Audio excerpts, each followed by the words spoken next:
Do you ever study in your faith life? We're going to think about that today on Now What Devotions from Trinity Lutheran and Cyrus.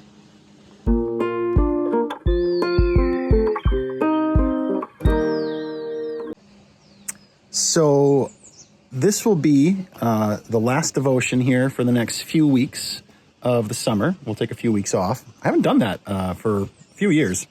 But we're going to take a break because I'm in the midst of a very thick section of research and reading in my doctoral study. And each summer for the next couple of years, that'll be the case. During this time, I'm going to be doing, well, like I said, a lot of studying, a lot of reading. My poor eyes hurt already. And I try to find a spot that's quiet. I try to find a spot where I can really sink in.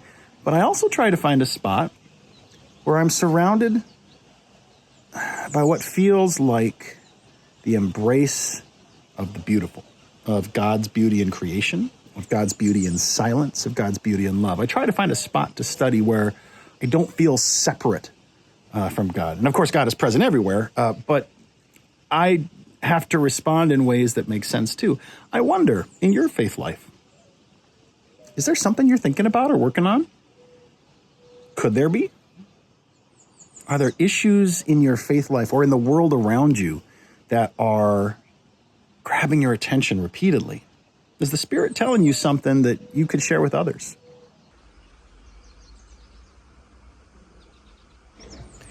You know, one of the things that we really believe firmly as Christians is that God is always speaking. We call Jesus the living Word. He is God's Word to us, which means that we ought to be in prayer.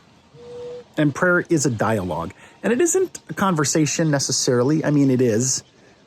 And it's not a one-sided conversation. But on the other hand, it is a contemplation. It's a number of things. And prayerful study, prayerful thinking, prayerful considering what it is that God is showing you right now, today, in interactions, in conversations. And sometimes those will be things that you could learn on your own, but often when God reveals things to us through others, they're things we wouldn't have learned on our own. The last thing I would say to you on the subject is, first off, maybe pick a little bit of study for yourself. Your study should be grounded as a Christian in a few things. Humility. Not study for profit, humble service, self-denial. There's a lot of Christian study out there that looks essentially to level you up as a Christian. Self-help study. And it's highly profitable. And some of those things have good ideas, but again, they tend to be very superficial because the goal of said study is to somehow climb your own way up the ladder to God. But I would remind you that God has done the ladder work and he climbed down. And anytime we contradict that for our own benefit or the perceived benefit of others, I would caution you. God has done God's work. God continues to do God's work. Our study ought to be grounded in humility. And this is a hard one, because whenever we endeavor to study, we already are looking to do work to grow closer to God or to grow in faith or to learn, and that's important.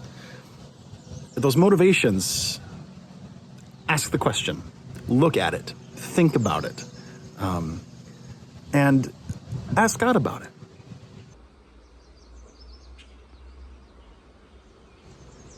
So what will you study? Will you maybe take a few weeks? Sometime this summer, could you sit down? Maybe it's just the Lord's Prayer or the Creed. Maybe you want to sit down with a verse. Maybe you want to consider an entire book of the Bible or just a chapter. I don't know. And there are many resources out there. And I can help you with that, by the way. It's literally what I do. If you're curious about something, say, hey, pastor, do you know some good resources? Yes, I do. I would be happy to throw you onto them. But again, look for things that aren't pushing you into, say, culture war. Not about politics or policy, but that are about faith. Look for things that aren't about clarifying which side you're on, but rather are about deepening humility and service and deepening faith. Good luck. I'll see you in a few more weeks after I'm done with this particular chapter study. I'd be curious to hear from you. Are there insights you've gleaned? Are there things you've noticed?